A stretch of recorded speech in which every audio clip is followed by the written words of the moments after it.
네, 곧 다가올 중화권 증시 개장 전략 짜볼 텐데요. 홍콩 CSOP 자산운용 이재충 상무 스튜디오로 모셨습니다. 상무님 안녕하세요. 네, 안녕하세요.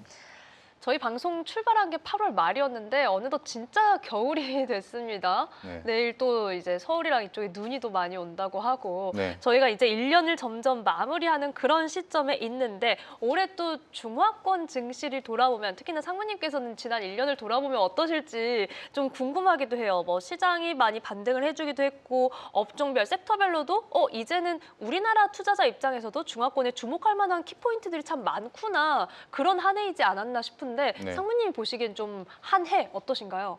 우선 큰 흐름부터 말씀드리자 그러면 중국 증시 코로나 때부터 굉장히 안 좋았죠. 그게 한 2년 정도 지속됐다고 보는데 그 흐름을 이제 변화시키는 가장 큰 계기는 작년 9월부터 시작했다고 보고 있어요. 네. 그때 이제 전격적으로 금리 인하를 했잖아요. 그 전에 중국에서 시위도 많았었고 그때부터 이제 중국 증시가 오르다가 사실 올해 1월 달에 딥시크 그래서 중국 테크주가 그쵸. 굉장히 부각이 됐죠. 중국이 얼마나 테크가 발달돼 있는지 아니면 많이 따라왔는지 그리고 그거에 대한 투자가 얼마나 이루어졌는지 글로벌 투자자들이 관심을 갖기 시작했고요. 근데 그리고 나서 이제 갑자기 그 어떻게 보면 조정을 겪은 게 트럼프의 관세 전쟁 시작해서 4월 달에 아마 해방의 날이 네. 발표되면서 그때부터 또 굉장히 조정을 겪고 움직이다가 그 다음에 한 7월 달부터 다시 급격하게 상승을 했었거든요. 그때는 뭐냐면 유동성 장세가 펼쳐졌죠. 그러니까 중국 개인의 자금도 있고 네. 그리고 이제 우리가 얘기하는 중장기 자금들, 보험사라든가 공모펀드 자금들도 들어왔고요. 그리고 나서 이제 트럼프가 다시 이제 그 에이펙 정상회담 전에 100% 관세를 다 부과한다를 매기면서 그때부터는 계속 횡보가 됐던 것 같아요. 그러면 이렇게 봤을 때 중국 증시 어느 정도 올랐습니다. 아마 S&P 500보다는 이어 투데이로 봤을 때 조금 나은 성과를 거뒀거든요. 그러니까 S&P 500이 한 네. 28% 정도 올랐을 때 CSI 300은 좀 부진했어요. 본토니까 25% 정도 올랐다고 보고 있고 항생 지수 같은 경우는 30%. 근데 중국에서 이제 테크 지수로 대변되는 항생 테크, 네. 과창판, 창업판 35% 정도 올랐죠. 오. 물론 잠깐 조정을 겪긴 했지만요. 네. 물론 코스피 200이 상승한 거에 비하면 터무니없긴 해요. 왜냐하면 코스피 200은 글로벌 지수들 중에 국가로 봤을 때 제일 많이 상승을 했으니까요. 70% 정도 상승했다고 봐야 되죠, 코스피가. 그러니까 이런 측면에 봤을 때 향후 중국 증시 더 상승할 수 있느냐? 저는 충분히 더 상승할 수 있다고 보고 있거든요. 근데 여기서는 어제 경제공작회의가 맞아요. 발표를 여쭤보고 했었잖아요. 싶었어요. 네. 그래서 경제공작회의에서 사실은 저는 기대감이 좀 더 컸었거든요. 조금 더 강력한 부양책이 나오기를. 근데 모든 사람들이 예상하는 것만큼 해줬고 거기에 약간은 뭐 조미료, 이제 그 스위트너를 넣어줬다라고 보면 되는데 그래서 완전 부정은 아니고 긍정에서 조금 나은 건데 실제 뭐 서프라이즈 정도로 부양책은 내놓지 않았다라고 보면 되고요. 이런 전반적인 이제 경제 기조가 이루어졌을 때 테크 섹터로 선별적으로 접근을 하면 향후 이제 중국 아무래도 부동산 가격 하락 멈춰야 되고요. 그렇죠. 그다음에 하락이 멈추면서 소비가 이루어지겠죠. 근데 소비를 부양시키기 위해서는 재정 정책이 필요한데 중국 정부가 재정 정책, 대규모 재정 정책은 하지 않겠다라고 어제 발표를 해가지고 다만 이제 통화 정책 같은 경우에는 우리가 유연하게 적용하겠다라고 발표를 했거든요. 그렇다는 얘기는 어제도 말씀드렸지만 이제 미국이 금리 인하를 하면서 그쵸, 중국 맞아요. 네. 인민은행도 그거에 대한 여지가 있으면서 그래서 전반적인 기조는 크게 변하지 않았습니다. 그래서 시간이 조금 더 필요할 뿐이지 다만 테크 섹터는 당연히 올라갈 거라고 저희가 보고 있기 때문에 테크 섹터로 접근을 하면서 중국 증시를 보는 건 좋은 시각일 것 같습니다. 마침 어제 또 이렇게 FOMC 이후에 저희가 모셨을 때 그런 중국에서도 금리 인하에 대한 더 가능성을 짚어주셨던 만큼 이 부분 여쭤보고 싶었는데 중앙경제공작회의에서 나온 내용에 대한 간단한 리뷰도 같이 전해드렸고요. 진짜 올 한 해 지금 상무님 말씀을 들으면서 돌아보니까 약간 이렇게 스쳐 지나가는 것 같습니다. 딥시크, 알리바바의 또 자체 AI 칩 이런 그렇죠. 이야기들 속에서 글로벌 증시에서 어떤 존재감을 보여줬는지 저희가 느낄 수 있었습니다.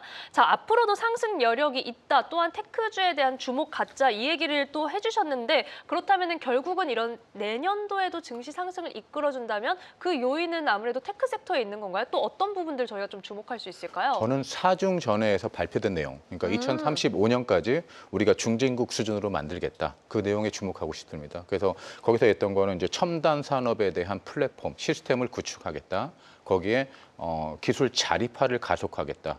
그리고 마지막으로 이제 우리가 얘기하는 그 그린 에너지 있죠. 네, 그래가지고 탄소 배출량 그 중국 정부가 천명을 했고요. 네. 가장 마지막으로는 소비 부양에서 나왔기 때문에 사실 소비 부양 같은 경우는 이번에 재정 정책을 펼치지 않겠다라고 발표하면서 약간은 시간이 더 필요할 거라고 보고 있고요. 다만 이번 경제 공작회의에서 한 얘기 중에 중요한 거는 하나는 뭐냐면 부동산 섹터 안정화를 위해서 효율적인 정책들을 내놓겠다. 이게 그 어떻게 보면 대규모로 정책을 내놓다기보다는 각 도시에 딱 적합한, 그러니까 상해, 심천, 일선 도시가 있을 거고요. 그 다음에 충칭 이런 이선 도시가 있을 거고, 거기서 이제 지금 부동산 갖고 있는 재고들 소진하는 거, 그리고 새로운 그 건설되는 것들에 대한 효율적인 통제들 이런 거를 통해서 조금은 완만하게 가격 하락을 아니면 부동산 그 회복을 이제 유지시켜 나갈 것 같거든요. 그래서 네. 이런 측면을 봤을 때 딱 아까 말씀드린 5개 측면에서 향후 더 상승할 거라고 보고 있고요. 그러면 기술 자립 가속화 저는 굉장히 빨리 이루어질 거라고 보고 있거든요. 거기에 특히 반도체, 네. 그다음에 AI, 또 휴머노이드 중국 기업들이 상장된 게 전 세계 상장 기업들보다 60에서 70% 정도라고 보시면 될 것 같아요. 휴머노이드 쪽을 다루는 이제 그쵸. 이런 쪽에서 저희가 집중을 하는 게 맞다라고 보고 있고 이거를 지수 형태로 말씀드리자면 항생테크 거기 다 들어가 있으니까요. 그다음에 과창판, 그다음에 창업판. 아니면 이제 테마 형태로 나가고 싶다 그러면 아까 말씀드린 휴머노이드라든가 태양광이라든가 이런 섹터별로 어떻게 보면 중국을 다시 한번 바라보시는 게 좋을 거라고 보고 있습니다. 그쪽에 상승 여력 충분하고요. 근데 내년 초반에 이뤄서 경제, 우리가 얘기하는 그 소비 활동이라든가 이런 것들이 활성화된다 그러면 다른 전반적인 CSI 300이라든가 A50 전반적으로 상승하지 않을까라고 생각하고 있습니다. 그러면은 지금 테크 강세 전망에 대해서는 다시 한번 짚어주신 거고 소비에 대해서도 기대할 수 있다라는 말씀으로 저희가 이해하면 될까요? 네, 그렇죠. 네, CSI 300과 관련해서도 또 짚어드렸으니까 이 부분 참고를 해보시죠. 소비 같은 경우에는 네. 우선 부동산 섹터 안정화가 되는 걸 봐야 되고요. 그리고 소비 섹터가 미리 안정화되기 전에 뭘 볼 수 있냐면 이제 향후 중국 정부가 부동산 관련해서 조금은 효율적인 정책들을 내놓겠다고 이번에 발표했잖아요. 그쵸. 과연 그 정책들이 어떤 것인지 구체적으로. 아, 그리고 그게 효과를 보는 게 보이는 건지 네. 이거를 본다 그러면은 그 다음으로 소비 섹터가 올라갈 건 너무나 분명하거든요.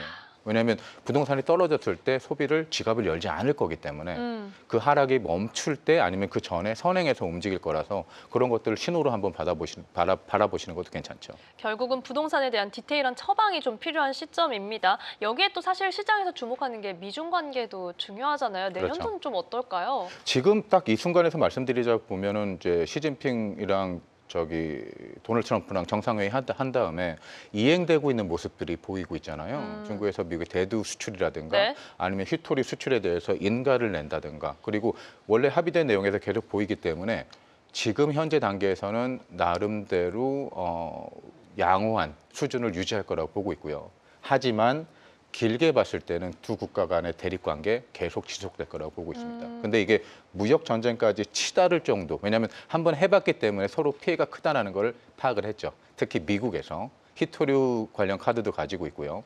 그리고 이제 향후 이제 그럼 양 국가 간에서는 서로 협력 관계보다는 건강한 경쟁 관계, 실제로 자기들의 산업을 발전시키면서 중국은 어떻게 할 거냐면 기술 자립화를 가속시키겠죠. 왜냐하면 미국이 칩 관련해서 카드를 들고 있고 엔비디아 수출 제재부터 시작해서 갖고 있기 때문에 칩 관련을 굉장히 발전시키려고 노력할 거고요. 다른 데로 미국은 히토류를 다른 국가에서 이제 충족시키기 위해서 그쵸. 받기 네. 위해서 이제 다른 우방 국가들이랑 움직일 텐데 거기서 요즘 가장 거론되는 게 호주죠. 왜냐면 호주는 광산업이 굉장히 크기 때문에 거기에 히토류가 실제로 채굴은 되고 있어요. 다만 호주가 못하는 거는 그걸 정제하는 능력이죠. 왜냐하면 환경 오염이 굉장히 심해졌기 때문에 심해질 거기 때문에 선진국에서 힘들서 아마도 중국이 더 빨리 움직이지 않을까. 왜냐하면 SMIC, 화웨이 이번에 합작해가지고 반도체 칩 관련해서 더 빨리 할 거라고 하고 있잖아요. 네, 그렇게 생각하고 있습니다.